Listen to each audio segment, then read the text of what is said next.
Guys, wanted to bring you a little controversy today. But before we dive into that controversy, I'm Greg. I'm Josh. And this is the knife channel that brings you the controversy. Yep.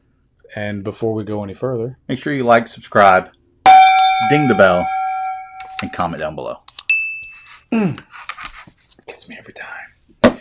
Let's dive right into controversy. So I'm not exactly doing a knife review, but you know what?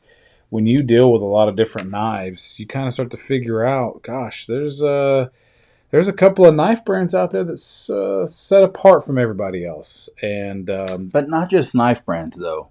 It seems to me that it's... you can almost hold a knife and know which country it's made in. Yeah, and there's some crossover there. And there's some variations to that. But it seems like one country nails it every time. Yes. The majority of the time. And there's really only a couple of knives to look at that. And with Japan, you're looking at M. Custa, machine custom, perfectly executed. It's the Acura of the knife world, if there would be such a thing. And it, man, it's perfect right out of the box. Yeah, and listen, it's not to say that, there's some U.S. knives that, like, there's just variations. I think it's because there's not a lot that comes out of Japan. And everything that does come out of Japan seems to be done very well. Yeah. It seems like what hurt Japan was when everybody left Japan, like Parker and all those other cutlery companies in the 90s went to China. Used to be Japan was the place that your sort of quality knife was made that wasn't domestic. It was Japanese. Right. And that was in the early 90s. And you can still find those knives out there. We love U.S. made. No question there. But I think, in the hierarchy of countries that manufacture, Japanese up there. And it's up there. And it's kind of like, who's the best? And I know it's splitting hairs, but is Japan better than the U.S.? Right. Well, we're going to look into that a little bit and to see if we can figure that piece out. So, we'll start with M. Custa. So, M. Custa, this is a $150 knife. And it's cool. It says M. Custa, Seki Japan. It's Damascus over VG10, right? See a lot of VG10 and Japanese knives. Not crazy exotic. But look, flamed hardware. Right. For the price tag, it offers a lot. It offers a lot. And the function is so good right out of the box. It is a liner lock. It's a gentleman's EDC knife for sure, but it came razor sharp. And it's a conversation knife. Yes. I mean, it's got a lot of features that feel custom, like these kind of hammered marks, the Damascus, the clear Japanese inspiration on the handle there, which I think people who are buying a Japanese knife is kind of seeking. You want some of the Japanese. And right. I love the fact that they do that culturally. Flipper. It would have been, right, if that was their design intent. And, it's so sharp out of the box. Yeah. Right. Which is kind of par for the course with the Japanese knife. Yes. It's so good right out of the box. I could mirror polish. It's not even mirror polishing. It's that good. And, if I were to mirror polish, it would take it to that next level. But I love the dimpling, the hammer marks. It looks like a samurai sword. Well, and that's the thing is they're really trying to hit that, those traditional Japanese marks. And I think they really nailed it. Yeah. So for all of our little kitty... we want that Japanese feel in our hands. For the guy who had the mall, katanas hanging on his wall. Exactly. This is the real, the pocket set knife version. It came with the 3 sizes. That's a fact. So, the execution is amazing on an M. Custa. Yeah. I think you're going to be hard-pressed to find many American brands that are better. And we've got a little bit here. When I think about the size, kind of think about the Tor. Yeah, this is a Tor Chasm. Yep, and the Chasm is really good. It's really good. It's a little bit more expensive, just a skosh smaller, but, better steel on the Tor. Yeah, via the 154, CPM 154. VG10 is fine. It's easy to sharpen. But from a just a cool factor, that Damascus Mm-hmm. and the dimpling and kind of the high polish on the hammer marks. Just, the engraving And the green. The green. How often do you see a color? Green? Fell in love with that green. Guys, listen. Splitting hairs. Like, there's a lot of variations here. But it just seems that Japan takes a little bit more pride in maybe some of the stuff that comes out of the country there. Not to say that, the U.S. doesn't, because they definitely do with certain brands. But it seems like there's a lot more made in U.S. companies that fail to hit the marks that the Japanese knives make. Hard to cut paper with such a belly. Same thing on, some of the European knives or Italian knives or Chinese knives or made in Taiwan knives. Just the finish, the fit of everything. It's the pride of manufacturer, I think. So good. And But blade centering is good for those that care. Maybe the pride of heritage is what pushes them to put out such a great blade. Yep. And you know what? They don't do any marketing. They don't do any advertising. You never see anything from MCusta. Any MCusta you get, you're going to probably enjoy. Their fit and finish is so excellent. Well, and because they're not widely heard of, it's a great conversation piece. So then you've got an American design in Smith & Sons. This is just an example of an American design made in Italy, right? And so it's price point on that is what? This is, I don't know, it's around $150, so it's about the same price. Okay. Yep. See, and I feel like you're already getting a better deal with the MCusta just because of the finish. Yeah, it's D2. It's a little stiff. There is no drop here on the D10. The finish work is good. It is micarta. I have an appreciation for it. There's some similarities in usability. But just overall in the feel of the action, you can't hardly even flick it open. Right? Yeah. And if you were to adjust it needs to be broken in, but if you were to adjust it you'd start getting blade plates at the maximum. I've got it set as far as you can go without blade play. So it's just one of those things to where MCusta shows you what's possible, right? And then it takes us into kind of how does it compare to sort of American design with Taiwan execution. I think this is the most similar knife I have to that MCusta, and its flippability, some of the cool factor that it has, the size is similar, made in Taiwan by SOG. Similar price tag. If you can find it, this is the OG. This is the original non-assisted Kiku. This is the one to get.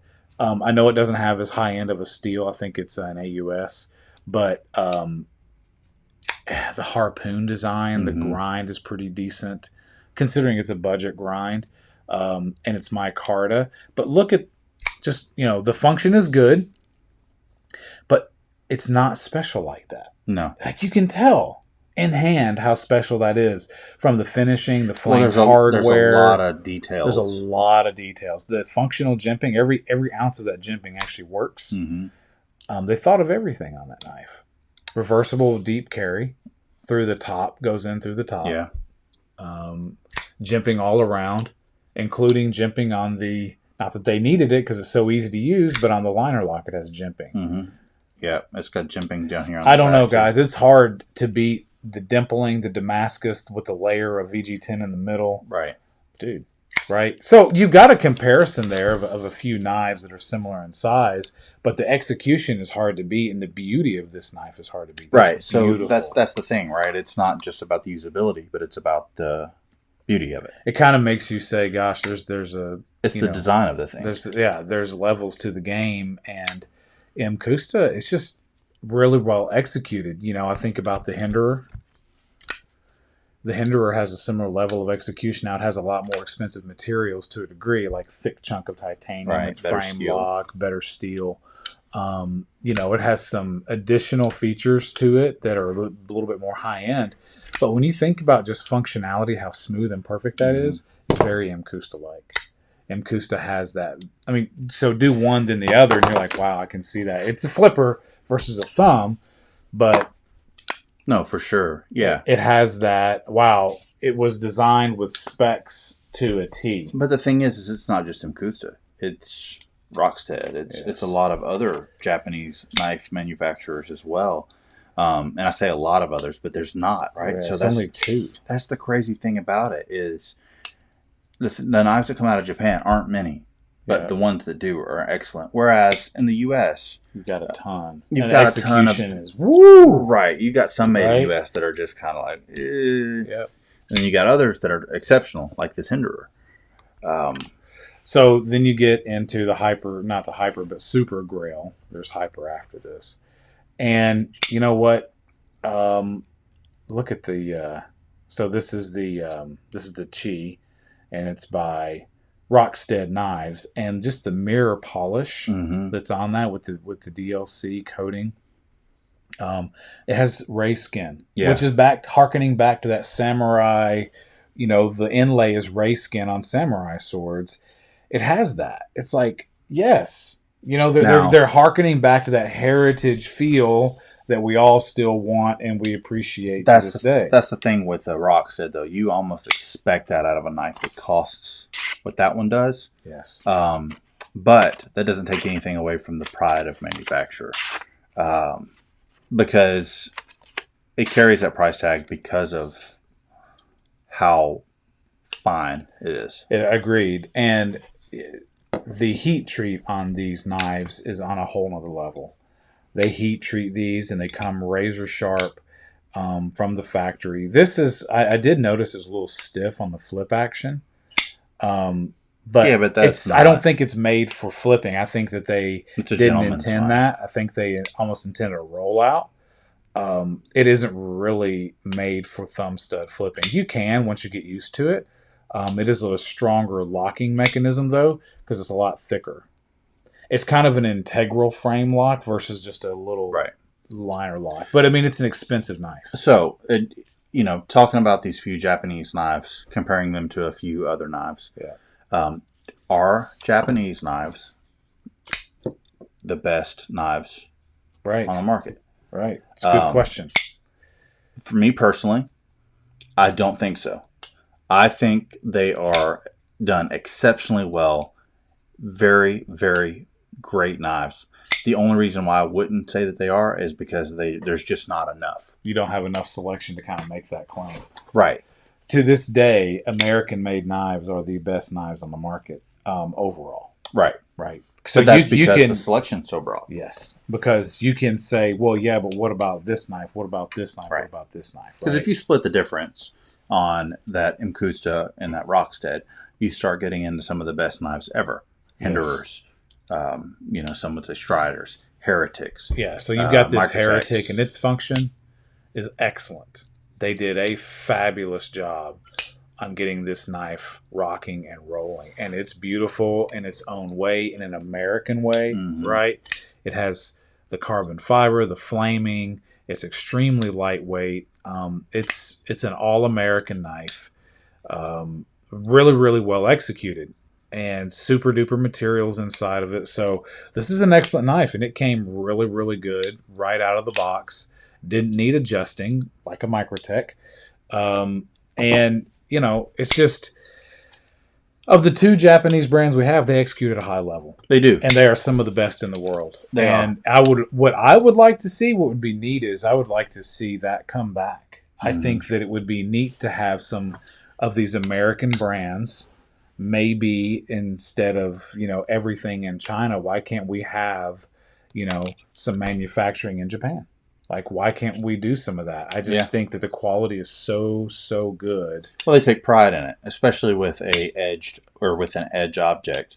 They take pride in it, Not speaking for them, but I would imagine if I was in those shoes and I had that heritage, I would want to do right with an edge object. It's just how the culture feels.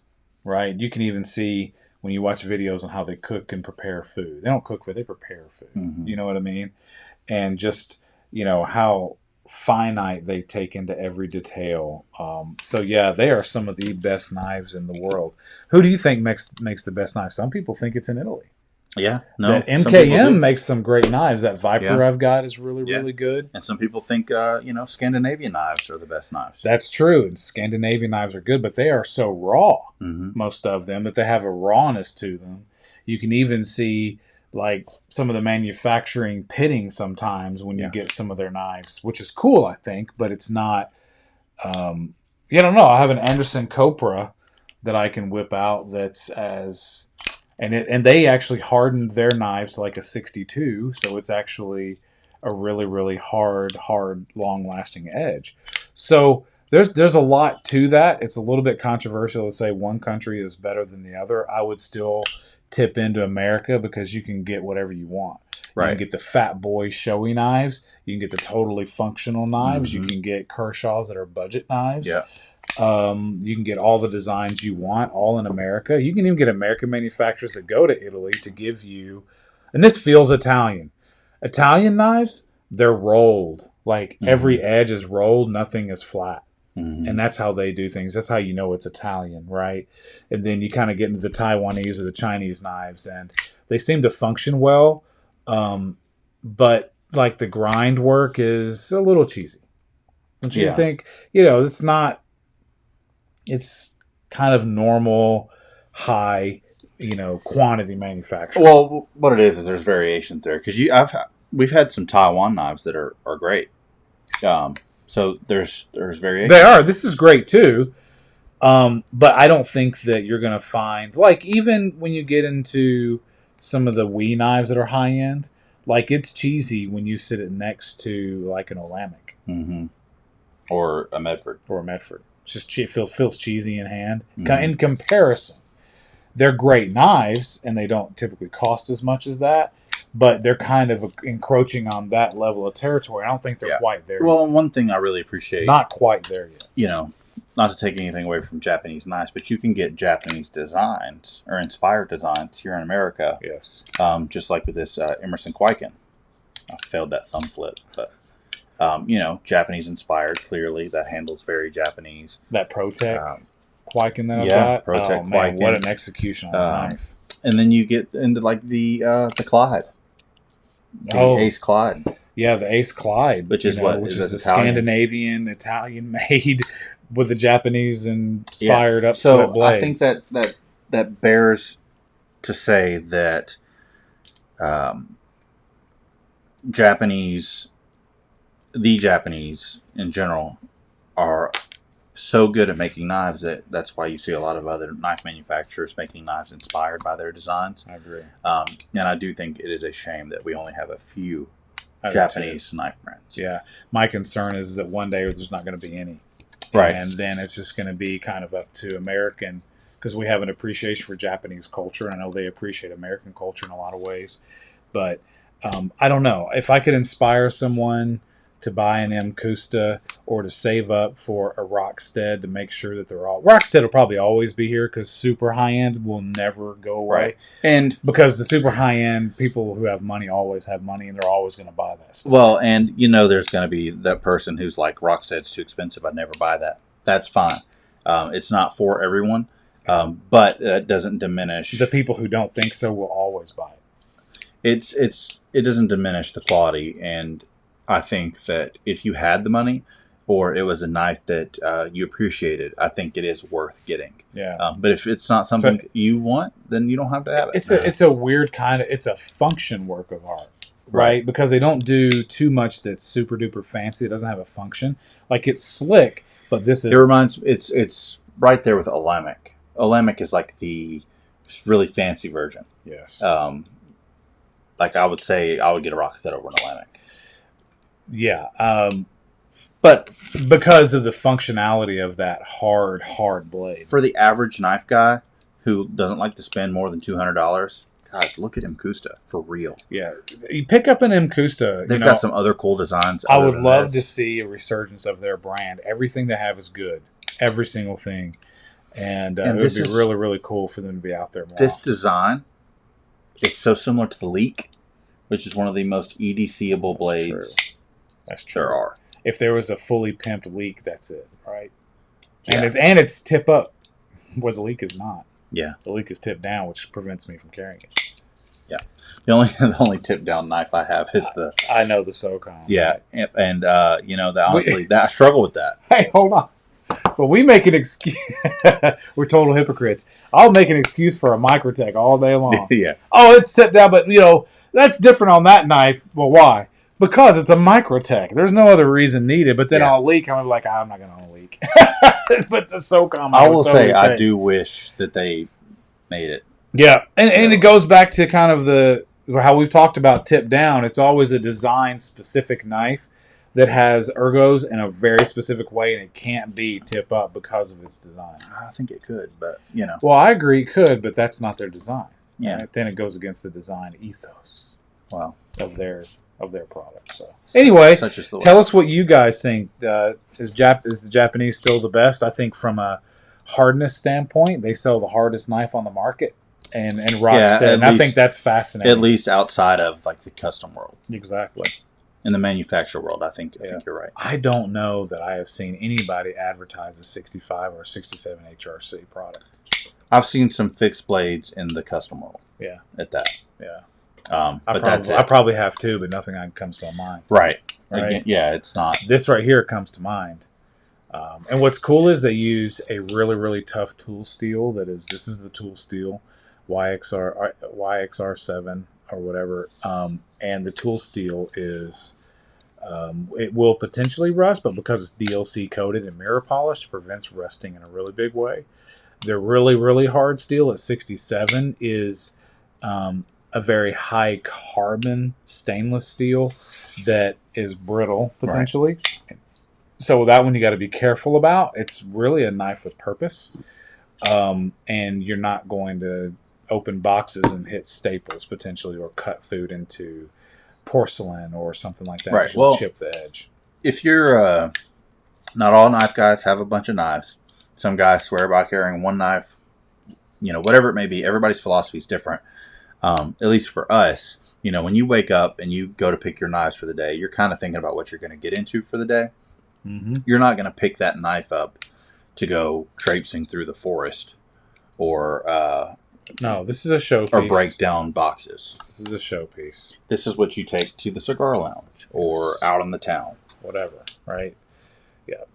This is sort of John Wick EDC, if there was such a thing.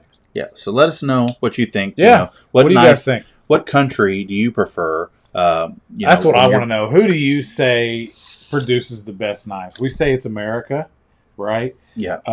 And if there was more offering from Japan, Japan is an honorable mention. It's the execution of these two knives is so high that it's hard to imagine beating that. But then there are some American knives that are. At there are, but you can't give Japan the nod because Japan, as a country, just doesn't have anything. Right. There's a ton of kitchen knives. I get that. Let's not talk about that. Right. But just from they make steel and they make some blades for like Spyderco, right. But it's still like it's not their high end knives, right? Their high end knives are American. So I don't know. What do you guys think? Do you prefer Chinese knives, knives from Taiwan, Italian knives, European knives? Yeah, who makes the best knife? Maybe you prefer Chilean knives. I don't know. Maybe it's impossible, right? Right. But share your opinion below, and thanks for tuning in. Personally, I love space knives that are of the laser sword variety. So, anyways, we'll see you on the next one. Yeah, stay sharp.